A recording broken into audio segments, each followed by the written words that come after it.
as I was just saying before, a few of the later people joined, I was assuming that we were going to be in 3 separate places. Mainly so I could have some degree of hope of controlling the conversation, but the 2 of them have appeared on screen together, which means I'm in all sorts of trouble as we all, but this is going to be fun. I wanted to just set the scene a little bit. I know some people have come via LinkedIn, some people have come via my email list, some people have come directly in Citizen Collective. So just to say a little word about Citizen Collective first, and then maybe a couple of words about some of the context that we're in as a result over the last couple of weeks.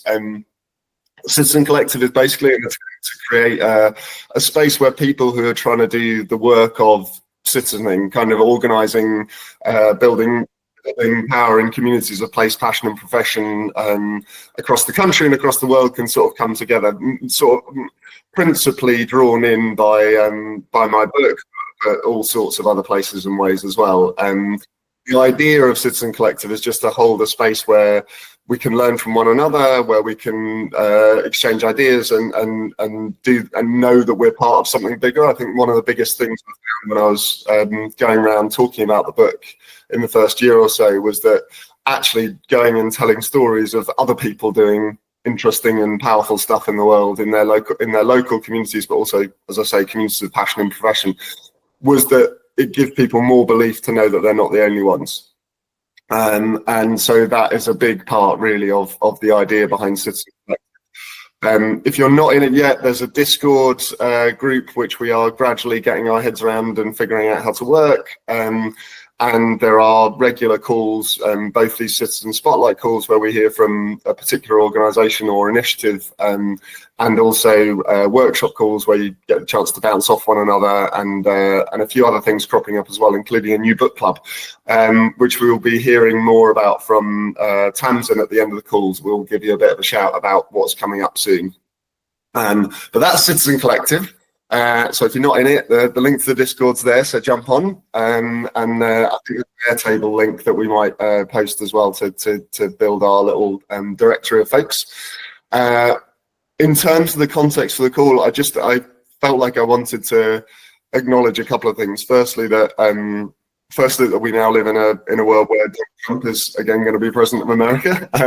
Not that we're going to be talking about that today directly, but I just think it's important to acknowledge and not pretend that something hasn't shifted in the world pretty dramatically. And I will welcome Esther and Pia reflecting on that if you feel so inclined, but not put pressure on you to do so. I guess the thing I would say in that context for this call is just that I really love I put in the email yesterday, I really love the words of Ece Temelkuran, the Turkish writer, who has a thing. She said, when you zoom out, you get fascism. When you zoom in, you can find community, and that's where it starts. And I think that that's quite a powerful. That's where the response starts. That's where the resistance, the resilience to fascism starts. And I think that speaks powerfully to the spirit of what I think this is about.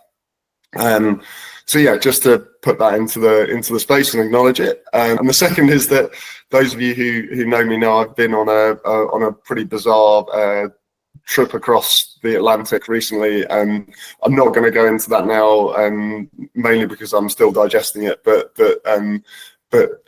So this is that's really just a note for those who know and might be kind of anticipating me saying a bit more about that experience. Which has been an opportunity to sort of sit with and learn with Indigenous elders and all sorts of folk. I will talk about that fairly soon, but I arrived home yesterday and I'm reasonably jet lagged, and so I'm just going to stick with the task at hand for now. So that's the plan. And yes, so the plan for this conversation is that we're going to start in Open Collective and how it came about, what it is, the nuts and bolts a little bit. And so we might start with Pia and then Esther a little bit to talk about the UK context and explain like how Open Collective and the social change nesters to organisations relate to one another. So we'll start with a bit of that, and I hope that'll be really like directly useful to lots of people on the call. We'll post some links so you can follow up. And then we'll go a bit into the backstory of these two awesome humans and get to know them a little bit and understand their journeys, because I think that gives some powerful context, and because they're just awesome. And then we'll hear a little bit about where they're going from here. So as we go through that sort of 3-part flow, I'll keep an eye on the chat, and Tamsin and Anne and Heather and 1 or 2 others from the collective team will be keeping an eye as well, and interrupt me if they think that they should. They all know that they have supreme power to do so. But yeah, so that's the plan. Any immediate like, oh no, I want something else, or give me some hearts and thumbs if that feels good. There we go, hearts and thumbs and fingers. Paris has raised a hand. Oh no, I think they were raising hands in celebration. Fine.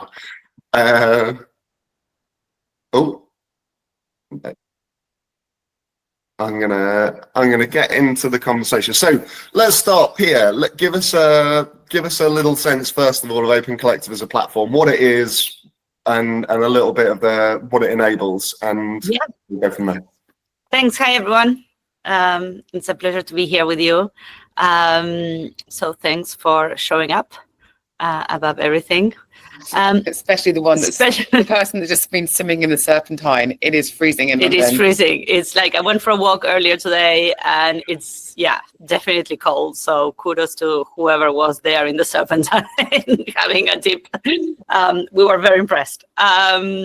So Open Collective is a platform that enables communities to raise funds and manage funds transparently. So the idea is for communities that don't have legal entities, so groups of people that share like a common purpose, a common cause, and they logically want funding to be able to carry out their work, to pay themselves, to support their activities, to support each other. How do we help them manage money and raise and manage money in a transparent way without becoming something that they're not? What they are not is they're not a legal entity. They're not a non-for-profit established somewhere in the world. They don't have executive directors. They are like a bunch of people that are coming together. So that's what Open Collective is about, is how do we make sure that these communities that are doing like the work that is important in the world, the work that is, at the front line of grassroots organizing, of community building, of open source technology, of citizen activism, like how do we support them, right? How do we enable this moving money from where money is sitting now, that is like in the center, to the fringes? So that's kind of the mission of Open Collective. That's what we set out to do. And kind of the way we do it is by creating like an open finances platform, a transparent finances platform that lets folks come together and pool money in a way that everyone can see who's giving money and where the money is going to, and an easy way to manage that money. So to pay expenses, to pay vendors, to have budgets, to allocate, to earmark money for projects. And what's underlying that kind of open finances platform is a network of fiscal hosts, which are legal entities like Social Changeness, for example, that are really the heroes of this story, because what they're doing is they're lending these communities their legal structures, right? They're lending these communities, because at the end of the day, you need a bank account where to put the money. Like there's no way around that yet. Unless, of course, you want to go crypto, DAO, Web3, which fine, maybe. Why not? But you know what? Like right now, it wasn't. That's not what we built. And I'm happy to go into why, because it was a very conscious decision. But so really, the money has to go somewhere in order for these communities to use it, right? So traditionally what happens is like, okay, we all come together and we're like, hey, we need to kind of carry out this, grassroots work. And I'm like, okay, you can send me the money and then I'll pay for the whatever needs to be paid, we'll pay someone to do the logo. So someone is paying someone else, but then we need to pull money to buy food. Okay, so you send it to me. But that is very limited. It doesn't scale. And look, we all work like round the clock for this, right? It's already difficult to be an activist. Like if you want to add on top of that, having to manage someone else's money in your bank account or your group's money, like the level of stress, and it just doesn't scale. And so fiscal hosts receive money in like a professional way for these communities, and they do it through the Open Collective platform, which allows them to kind of receive money for multiple, like hundreds of groups at the same time. And at the same time, it allows everyone else to see like the transparent flow of the funds. So, yeah. Who'd have thought transparent bookkeeping could be sexy? But it is. Super sexy, right? So basically what we're talking, so especially with these two around, I mean, come on.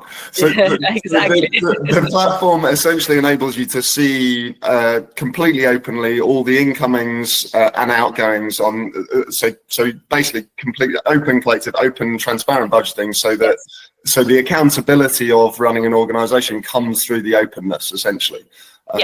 So Esther, come in and like tell us a little bit about how that's working in the UK at the moment, and Social Change Nest, and how that operates. I'll tell you how we found each other, because that was probably good context. So hi everyone, I'm Esther. I ran the Social Change Agency, which is a movement building consultancy, for a decade.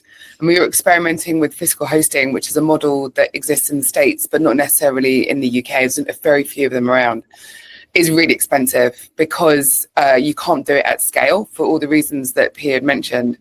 And about a month before the pandemic hit, actually a year before the pandemic hit, we did a nice piece of research with Paul Hamlin Foundation and Help Refugees, looking at how communities respond to crises and the role of foundations and philanthropy in mobilizing and supporting grassroots activism at that crisis point.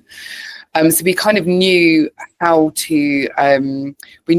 communities would respond. Like, it was just built into us, because we had that kind of foundation.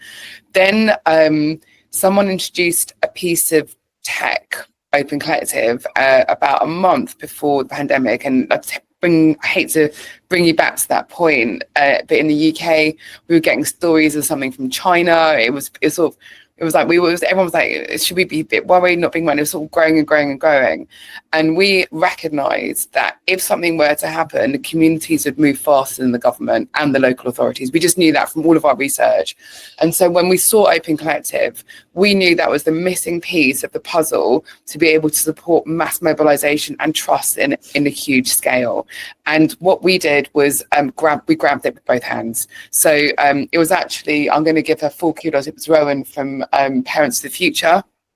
He brought it to me and she's like, Esther, this is a thing that you need. And I was like, this is amazing. Well, literally, I've been looking for it for 6 or 7 years. So it was the key that unlocked it all, and it made fiscal hosting affordable and scalable. So when the pandemic hit, we were ready, and we got funding from 5 foundations that recognised what we were doing, and we put everything down at the Social Change Agency and built the Social Change Nest in a month, with nobody like passing out or dying, which was brilliant. And what that enabled us to do was support the entire mutual aid movement that had sprung up. And I don't know, I'm sure many of you were part of your mutual aid network at that time. We enabled transparent bookkeeping for groups of people that didn't know each other and didn't trust each other.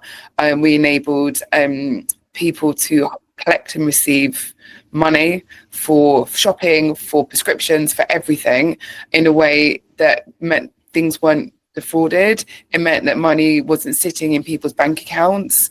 It meant, there was that weird moment when people like, COVID lives on money, don't touch it. And so, we were able to be like, it doesn't matter because it's all digital, we can just do it. So over the pandemic, I think we supported about 150 mutual aid groups and areas, and solidarity funds all the way through. So that was from pretty much zero. Like, this didn't exist until just before, right?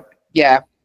And my team at the time were amazing. I mean, everyone, we were working, no one had anything else to do. And we were working full hours. Do you remember that? Mm-hmm. Yeah, it was kind of crazy. But we did it. But, and when we did the evaluation of it a year ago, we recognised people, like, it saved people's lives. because people, we literally saved people from dying. So we know of at least 3 or 4 instances where it's so strange that transparent bookkeeping could do that, but actually it did. It did. And I'm really proud of the team that built it and dedicated to it. Rachel, Betsy, I don't know if any of you would have met them on your journeys, but everyone put Amy, everyone put their effort in, and we built it from there. And after the pandemic had died down and lockdown was over, the rest of the kind of citizen-led communities and collaborations and coalitions were like, actually, this is really helpful. And now it's grown. So the Social Change Nest offers Open Collective, and we've got about 500 groups, maybe 550 on that platform. But we also do other types of fiscal hosting, and we run all kinds of weird and wonderful infrastructure, but we do it in the shadows. So we run, and someone said, I think it was Lan Kelly turned around to us and said, you build shadow-based infrastructure, which is really important for activism and social change. When you're challenging the status quo, people still need bank accounts, people still need employment, and we offer an employment service, an employer of record service. So we have about 60 to 80 people that we hold their payroll for that otherwise wouldn't be able to get paid and wouldn't have access to the rights that employment give them. So we've really been with the Open Collective bit is the shining star, but we've got the other bits of infrastructure around it. It reminds me of Indy Johal's thing about the boring revolution, right? It's like the transparent bookkeeping, this infrastructure actually is the thing that ultimately enables so much of this work that's kind of building the future to take shape. Esther, just to say a little bit more, maybe can you give maybe 1 or 2 examples of who's using the platform now, just to sort of colour it in and sure. What are your favourites? Yeah, I think you guys are using the platform now. Well, you could talk about us if you like, but I'm going to do that later. So we've got oh my god, such an amazing range, and it goes from Friends of Badger Park, which are community-based group down in South London, doing community-based stuff in their park, to really radical groups, LGBTQ groups that are doing pride and trans rights and just really and wouldn't ever get banked. Yeah. And also the beautiful thing about this, if you're really resisting, if you're really in the business of a revolution, incorporating is not the way. Incorporating is colonialism, and we all know that. So actually what this does is help people step that aside and go, actually, we don't need to behave in a way that the system that we are trying to resist is making us behave. And we are able to hold that space for them to step into that. So there's some very radical people that we've got, and some not so radical people. I actually have stickers from Open Collective that say the revolution will not be incorporated. I know, they're on my laptop. It's on my laptop. It's on my laptop. The revolution will not be incorporated. You heard it here first, folks. It is a form of it's a form of power, and it's hierarchical structures, right, that kind of replicate the way power is organized today. And I always say that it's like asking who's the president of the internet. There is no president of the internet, because it's like a decentralized kind of network, and communities are like that. No one wants to own. Well, maybe some people want to own, but you don't want your community to have this kind of top-down hierarchical structure, right? And structures today, in the world, they force you into that shape, right? There's no way around it, because otherwise you can't have money, you can't have a bank account. And so this is our attempt to kind of build a pathway for these communities to not be forced to become something that they're not. And we've got a collection of horror stories of groups that are they made us become a CIC, and we've just spent 6 months arguing about it, and now we have to pay for an accountant. And it's well, yeah. It's of course, because it's not your natural state of being to have a chair and, Yeah, exactly. And people don't have time to think about governance, but we do. That's what we think about. We think about governance, risk, due diligence, insurance. bookkeeping. I mean, that's what we spend our time. I never thought I'd be here. You took all the dull stuff for everybody else, Esther. That wasn't where I saw your life going when I first met you either. So I'm conscious, like we're sort of leading into, and I really want to get into both your backstories and kind of how you came to this work, and a bit more about social change agency, and a bit more about, I'd love, Pia, for you to give a little flavour of, because you're starting to hint already, but like give a little flavour of some of the open source and the democracy hacking that you did before. But just before we do, I'll just like a couple of, we'll post links to these two organisations in the chat and make sure you can like go deeper. This isn't really intended to be like a full tutorial or whatever, but hopefully we're more something to give you a flavour. But just a couple of people are asking sort of, how do you screen organisations? Do you do due diligence? How does that work? So because it's coming up a few times, maybe if either of you want to just, maybe Esther, just give us a quick response on that one. Just checking the charity commission's not on the call, yeah? I'm joking. So we've got, I don't know, we've got a big variety of experience in open collectives. I can only speak for the UK. We actually have a very, very, very strong due diligence approach. We actually have a head of governance, due diligence and risk and innovation. She's got the longest job title in the organisation, Catherine. We take the risk and the due diligence really, really seriously. So we make sure that when you come onto the platform, we make sure you say that you are who you say you are. We might ask you to do an identity check with Yoti. I don't know if you've come across them, but we love them very much. They've been very kind to us, and I support what they're doing. So you might be asked to do that. We check to make sure that you are, like I said, you are who you say you are, that you're doing what you say you're doing. And then we have got William, who's just started, I hope he's on this call somewhere, who's able to, we're thinking about that we're curating all the people that are on it, and much like you guys, so we're able to come in and see people are doing things that they need help. We've built Nest as a collaborator, not a service. Yep. So it's not a transactional relationship when you come in with us. We're here to help you make social impact. Your social impact is our social impact. So we're here to help you succeed. And, if you're failing, flailing, arguing or lost, we're there to help you move. So we've got a help desk service. It's in the middle of it. We've got resources and we've got signposts. We've got a whole group of activists that work in, that are on our team. So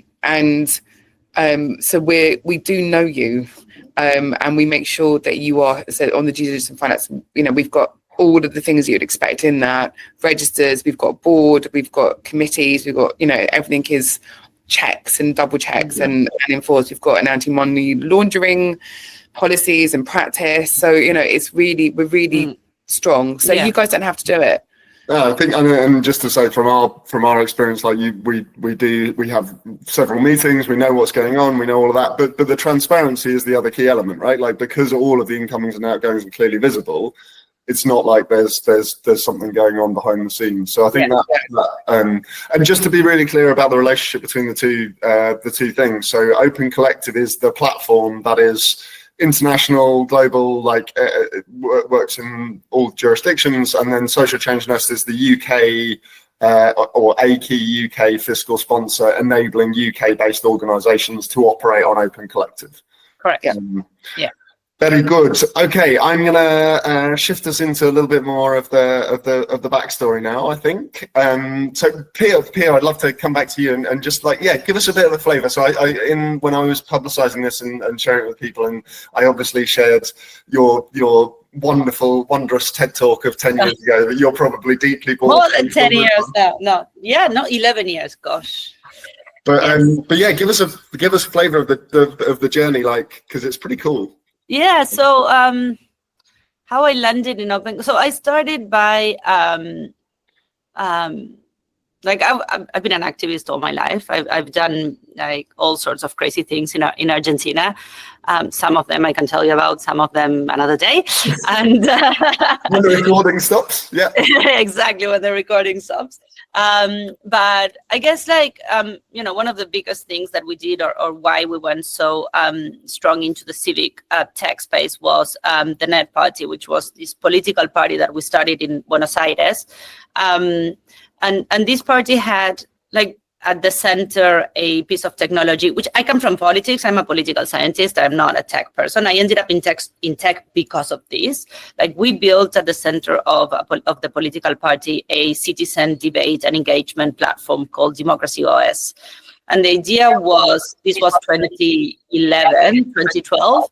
I'm hearing myself, I think. Oh, there you go. And so the idea was, today at that time, with the internet, we were all able to participate in all sorts of global conversations. You need to think this was the Arab Spring, the Green Revolution in Iran, like it was that time. All the movements in Movimiento 15M in Madrid, El Yo Soy 132 in Mexico, right? Like all over the world where like all of these networks organizing, using social media, connecting, talking to each other. And we're like, it's ridiculous that we are still like forced to just vote once every couple of years. Like that is the input that we're able to give to our governments. Like, why are we not invited to design the options? Why are we not like part of the ongoing conversation of how decisions are made that govern our lives? And so we created this political party, and we had this platform where we would translate legislation from the political corporation jargon into things that we could actually understand. And then we invited citizens to kind of debate those, that legislation that was being discussed in government and in Congress. And we ran for election saying, we're going to vote in Congress according to what is decided on this platform. Right, it was about like bringing the collective intelligence of the folks who are impacted by the rules to like the rule-making scenario. So we built this like massive Trojan horse, like 5 meter tall Trojan horse, and we were wheeling it around Buenos Aires in Congress, saying that like the horse brought in its belly kind of the voices of all these citizens that we could participate now. There was nothing stopping us with the technology that we have. There's nothing stopping us from participating in this process. The only thing that's stopping us is like we're still doing things like they've been done for the past 300 years, right? When institutions were created for a different society. And that's where I come from. That's where like my activist kind of heart is, and the work I've done. And then Democracy OS has been implemented. It was open source, like we built it open source, and it's been implemented all over the world. Like activist groups took it to translate it to like 30 different languages, and they've been using it in like different instances. And that's where I found the beauty of open source, of building something that you're just creating for anyone to use. And so Open Collective was started essentially as originally it was our vision was to help communities be sustainable, but we started with open source communities, right? Because open source technology like underpins everything that we do. All of these massive companies that have like billions and trillions of dollars, like they use open source, and open source is created by unpaid volunteers that just create tech for anyone else to grab, and so. This is the famous old examples of like Linux and stuff like this, right? These are the kind of the infrastructure. Again, the infrastructure. The open source software specifically was where Open Collective began. Yes, exactly. In open source software, like saying like, how can we help? It's very imbalanced, right? Like there is like all of these big companies are using the product of creativity and labor of all of these people that are coming online and building open source software. They're using it and they're making money out of it, but then they're not giving anything back, right? And part of the problem of giving back is like an open source software is just a bunch of people doing tech online. There is no infrastructure. There's nowhere to send the money, right? Because there are no legal entities. Right. And so that's how we started Open Collective, by saying like, how can we help fund these groups that are not incorporated and will never be, but they are actually building the economy for everyone else, right? And when was it? So was it the pandemic when people really leaned into using it for community organizing? Yeah, exactly. So open source was very big very early on because the ecosystem was prime, right? Open source developers were burning out. You had, folks working in Facebook earning a ton of money, turning around and screaming at a developer online saying like, why is your software like failing? And he's like, well, you're not paying for it. Like, this is like, why do I still, you know what I mean? And so like the whole ecosystem was already super like prime for it. And so we now have the Open Source Collective, which is the organization we created to host open source projects, has like 4,000 groups, right? And like we are now paying $1 million a month to developers, right? And that is huge. That is money that there was no way for that transfer of money to happen before. And then during the pandemic, so we started also this 501c3, which is the US equivalent of a charity, and it wasn't taking off. It was like, slowly having some groups here and there. And then during the pandemic, it just went berserk and we grew like 20x, like year on year. It was crazy. A ton of mutual aid groups, research groups, citizen scientists. And, like Esther said, like, it's interesting because a lot of those groups, I was a bit worried about like post-pandemic, like what happens, right? After like the acute need that was like so primal from the pandemic disappeared, like what would happen to these groups? And what's really interesting, and this is one of the lessons that I take with me from Open Collective, is like, once you create networks, the networks are there. Once you create social fabric, the social fabric remains, right? And so sure, you create social fabric for this specific cause, that is the pandemic and this need, but then that tissue still exists. So it gets reworked to other things. So we moved from very like pandemic oriented kind of groups to a lot more like social impact, like, Black Lives Matter, bail funds, love fridges. It really kind of turned into something else. Yeah.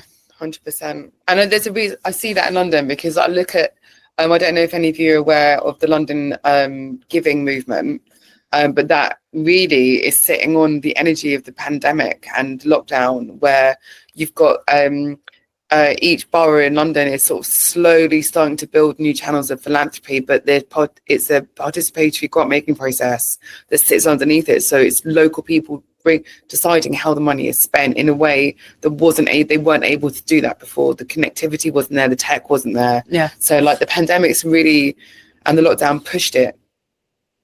It's really interesting. So I was actually at the UK Community Foundation's annual conference recently, and this was, all of these changes are starting then to shift those organisations too, or at least some of the smarter ones.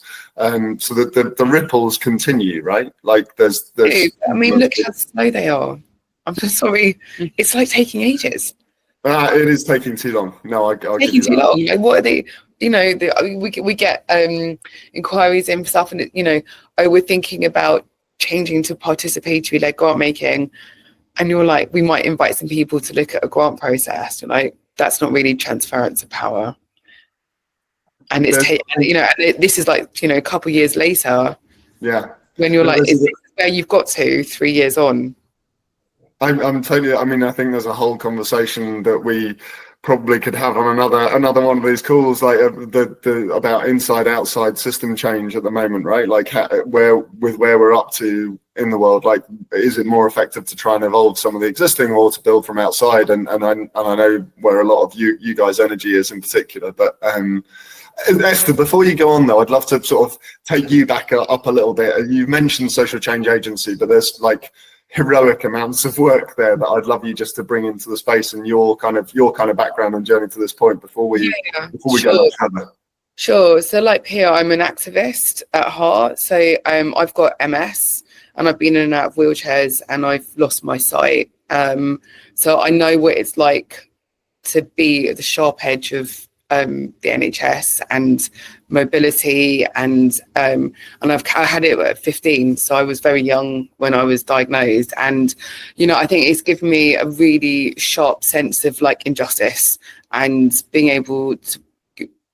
Yeah, I've been through some stuff that most people on average would never have touched, thank God. And it turned me into an activist. I got angry. You do that when you're 16, 17, don't you? You sort of get really angry. You're angry anyway. So you have to channel it better, and then you get older and you just get tired. And I went from there, and I'd started a PhD, and I'm an anthropologist. I'm not a political scientist, so they're not too dissimilar.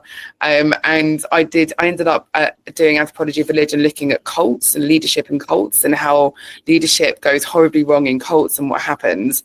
And then I didn't finish it. That's a different conversation. And I ended up going from there, working in the larger, and I know someone just said I work in the large NGOs.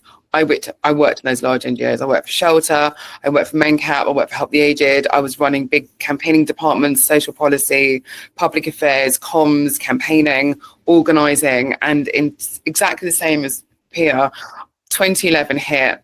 I was like, oh my God, there's like all this stuff happening. Where are the NGOs? They're not, what are they doing? They're not understanding decentralized tech. They're not understanding how, they're sitting on all these assets that people should be using, and they're holding on to it because they're scared. And I wanted to set up something that helped the NGO sector and the social impact understand citizen-led power better. So I left in 2011 after doing the Claw Leadership Programme, and I set up the Social Change Agency, and then we just built it out from there. So that was in 2011-12. So not dissimilar. Yeah. It's not dissimilar. It was emerging everywhere in the world. And we all find each other, which is really funny. But the Social Change Agency, it's been going over 10 years. It's had lots of different kind of people in it and everything else. But we've definitely focused our things on, you call it lots of different things, citizen-led power, lived experience. But we've looked at what kind of things that you would need to build movements, networks, powers. We've got on the website, there's a whole bunch of free resources. We've always used the Robin Hood model. Every time we've got nice commissions from people, we put everything that we learned back out into the community. So unlocking networks, our movement building canvas, network building canvas, leadership canvas, it's all there for everyone to use and take up. And then from there, we built out Social Change Nest.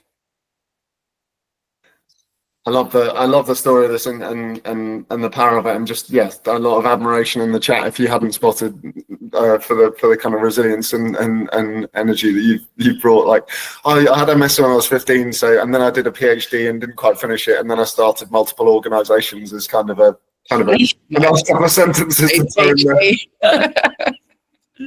there. So I would love just to. Maybe we should sit in this thing a little bit of like how you see this moment then. Like, I've just been in the US and I did an event at Columbia University with some folks the other night and went to see a play, which I'll pop the link and I'll send around some details, or maybe Tamsin or someone can look it up. But I went to see a Portuguese play that was on in Brooklyn the other night called Catarina and the Beauty of Killing Fascists, which is a hell of a thing. I would recommend it to anyone who gets a chance to see it. But essentially where a lot of the conversations they were getting to was like, there's a kind of catch-22 where at the moment, it feels like you either kind of defend. You sort of have to defend the existing institutions in order. There's some of how someone phrased this to me. You catch-22. You have to defend the existing institutions from the rise of the far right, but by defending the existing institutions, you're pushing people into the arms of the far right. Mm. And I wonder how that. Do you relate to that? This is an unplanned phase of the conversation, by the way. Something that I felt we did wrong way back then in 2011, 2012 was, so I'm not saying we're responsible for the far right, let me be very clear, but like a mea culpa, I think, a generation of activists needs to do is we went out there hard against existing institutions, right? We were like saying, this is not what we want, we don't like this, everyone should, get out of government. But what we didn't spend enough time was discussing, okay, great, what do we want to build instead? Yeah, I agree with you. We did not. We were absolutely not able to crystallize an alternative to what we were seeing. And so effectively what we did was we went out to undermine the existing institutions, but we didn't propose something to build in place that was appealing enough for folks. So you end up undermining existing democracy that wasn't working very well, but it was definitely better than what we have now.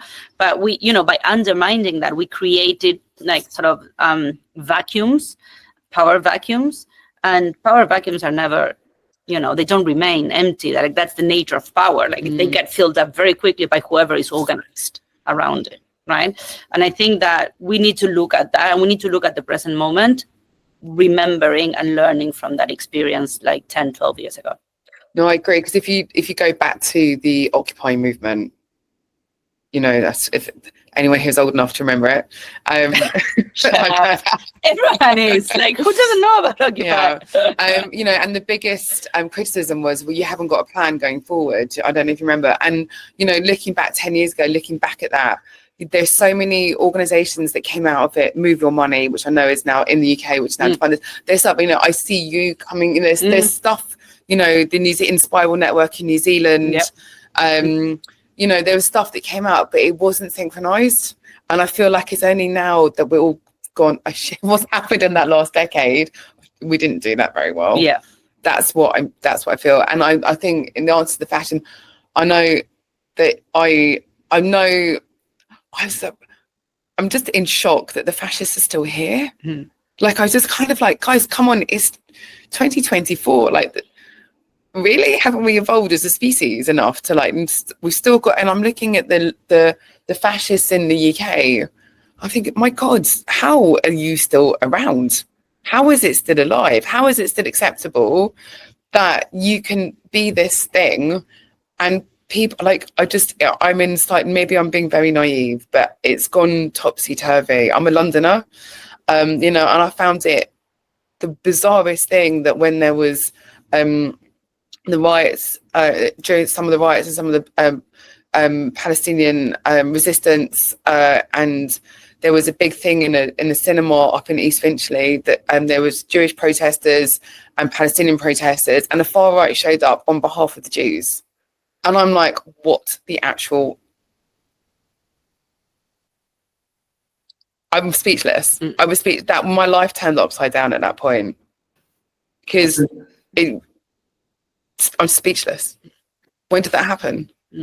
There's one of the things I ended up talking about, and well, maybe I'd love to see if anyone wants to sort of take some. Before we go to see if there's any other things, and I'm keeping an eye on the chat, so do post questions if you want, and we'll weave in. I also want to hear a little word from both of you about what's coming up. And Pia, I know you're exiting Open Collective in a certain way, and there's more going there, so I particularly want to hear that. But just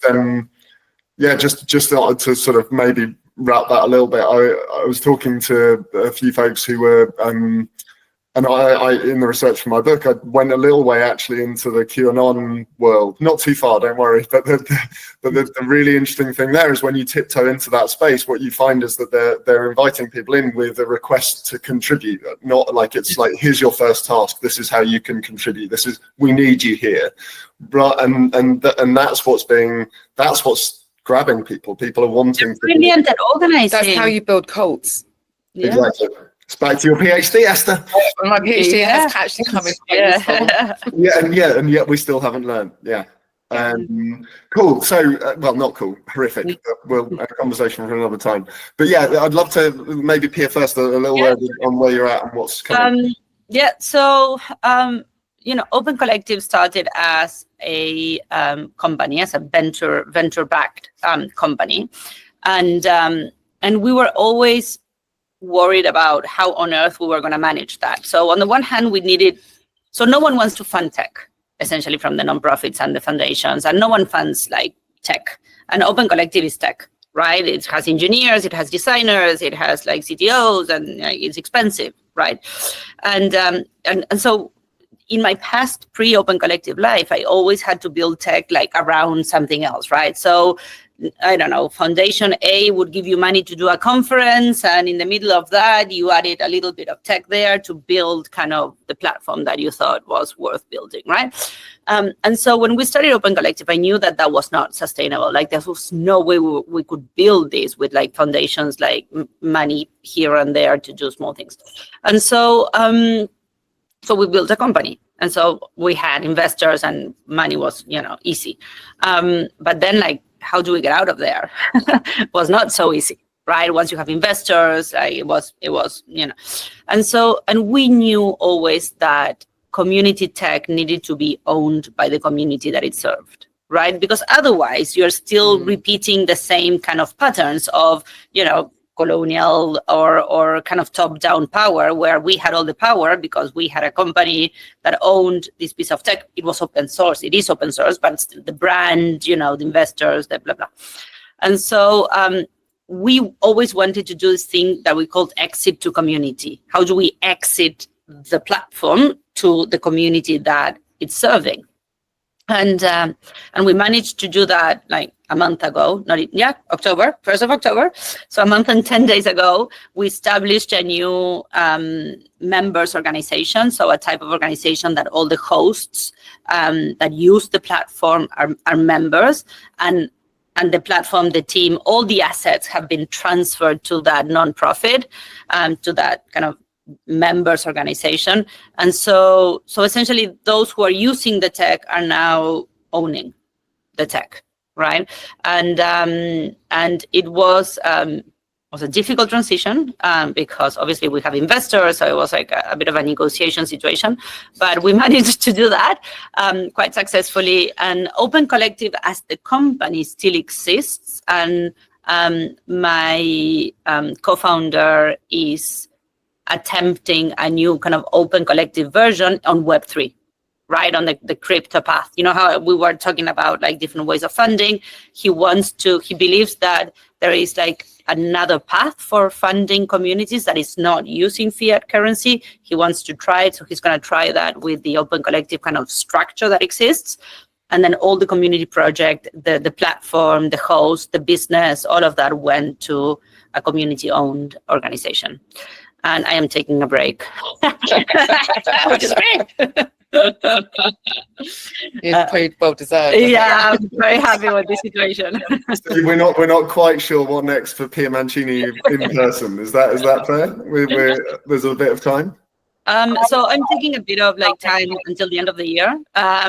But I want to. That doesn't sound like a very long break. It's not very long. I know, you know me. Yeah, I'm still me. But no, I want to I'm actually very interested in doing something very different that has to do with women's health and health tech. So I'm gonna be venturing into the women's health space, particular perimenopause and menopause. Like I want a project that kind of grows with me, and I think that women have been kind of, lacking what we deserve and what we need in terms of our health.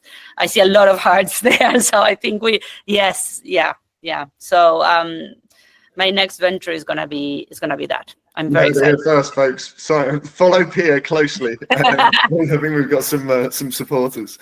And Esther, social change continues. There's more. Like anything you'd like to share about where you're at? Yeah, I think that we are always growing. So the Open Collective stuff is stuff we do with the groups. We've also do other kinds of physical hosting, and we've got some really interesting networks that are really big international networks, the ones that are in the UN, for example, that don't want to be in the UN. So we're in some interesting spaces, and we are constantly looking for new bits of regenerative infrastructure. So we're going to go public soon with the employment stuff, Social Change Hive.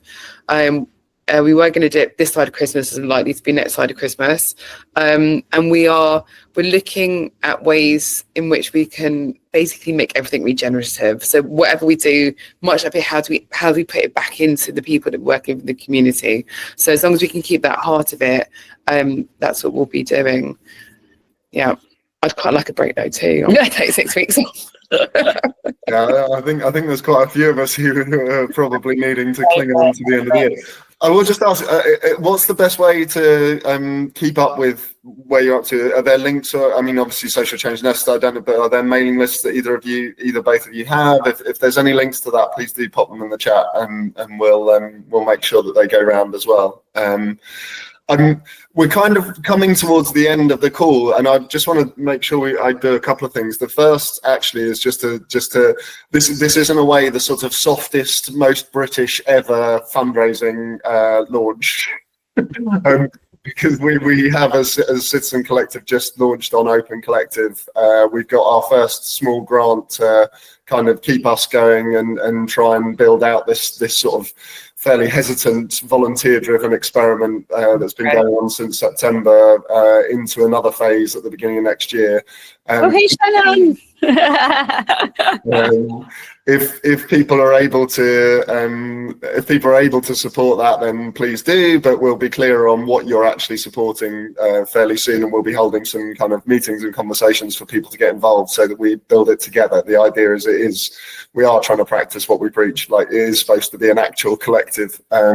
So that's some of the plan. Like I say, softest and meekest ever fundraising launch that I will get shouted at by my various mentors when they see the. You need to be more American on these things, John. You just need to ask for money. We need to support this. Period. Give us your freaking money. Money, folks. You need it. Put money where your ideals are. That's it. So there's that. But and then before we close, I just want to invite Tamsin to sort of pin herself and maybe say a word more. But before I do that, just any last thoughts that you'd like to share, Pia, Esther, before we close? Just fund the communities that you belong to. Yeah. That's it. Have a look around Open Collective as well. There's some amazing stuff on there. Tamsin, do you want to come and tell us a bit about what's coming up? Hello. Thank you. That was very inspiring. Thank you, guys. I learnt a lot. Right. So in terms of Citizen Collective, some of you are familiar with our Discord and our upcoming calls and things. Some of you might not be. So I've pinned a link to our Airtable in the chat, and we'll circulate it to everyone that came to the call as well. If you haven't already signed up, it's free to do so. It will always be free. And we basically run networking through the Discord. As John said, it's a place of learning together and supporting each other. There's a lot of kind of accountability and just general love in there. I think we've got a couple of upcoming calls that you might be interested in joining. So this Friday, we have our first book club. So if you have read or you would like to read, because I'm only halfway through it, Ayana Elizabeth Johnson's What If We Get It Right? We will be talking about that. That's something that has come out of our community. A number of members said they would love to get together and have a book club. So one of our members has started that. We have next Wednesday, our next Citizen Workshop. So for anyone that hasn't joined one of those before, we have two amazing hosts, Dave and Tanya, who are co-stewards of the collective, who are amazing facilitators, and they hold space for anybody that wants to come and talk through a challenge that they're facing or get kind of learnings from the community. So we had one recently where there was a discussion actually that today's discussion would have been very useful for, about kind of whether or not to transition into a CIC status or a charity status, and other people within the community sharing their learning. So that is a very fluid call. It's also a really nice chance to network with other members. We try on all of our calls to make sure that there's a chance for us all to get to know different people, because the beauty of the collective, Citizen Collective, is every call you go on, there's somebody different on there, which is amazing. And then on that note, next Monday, Braden, who's on this call, and myself will be hosting another intro call. So we run those every 2 weeks, where we tell you a little bit more about how you can get involved. But really, that is morphing into a kind of a networking opportunity where you can just kind of meet and talk to other members. And then in December, we've got another one of these spotlight calls with Democracy Fitness, who, John, I don't know if you want to add a little bit about kind of their work, or we can just send that around in the email. Yeah, so democracy fitness is something that's grown up out of youth organisations in Denmark, where a lovely gang called We Do Democracy was working with the youth movement in Denmark, and they said we want to stop working on stuff for ourselves because it's the adults that are the problem. So we need to figure out what democracy fitness looks like, the things that the skills and muscles that everyone needs to be able to build to live in a true democracy. So they created, led by young people across Denmark, a kind of a map of like 10 democracy muscles that need to be worked, and it's now spreading across Europe with a series of workshops and so on. And so we thought it would be fun to bring them and hear from them, a little bit of a different voice into the space. So that's December 13th, I think. So we'll send all these around. And the other thing to sign up for is my if you go on my website, like, this is all a bit haphazard as these things are in the first stage, but my email list is on my website, johnalexander.net. And I'm using that to promote and give all these listings as well as the collective. So we're figuring it out. Phase 1, and people like Esther and Pia are massive heroes of ours. So yeah. It's also worth saying, I know there were a couple of questions that were in the chat we didn't get time to go through. We're going to have a Ask Me Anything, which Esther and Pia, I don't think we're expecting you to be there, but if you would like to be there, you're very welcome to. But some of your colleagues from Social Change Nest have agreed that they'll pop onto the Discord and this Friday around 12. So they will be live there if you want to ask questions of them there, but you can pop into the forum at any point. I'll send links around. And just drop questions in there and they will answer them for you. With that, I think we are pretty much done. So thank you again to Esther and Pia for joining us today. Like, super inspiring. You're both wondrous and getting lots of claps and hearts. And we will see everyone soon, I hope. Thank you, everyone. Bye. Thanks. Bye.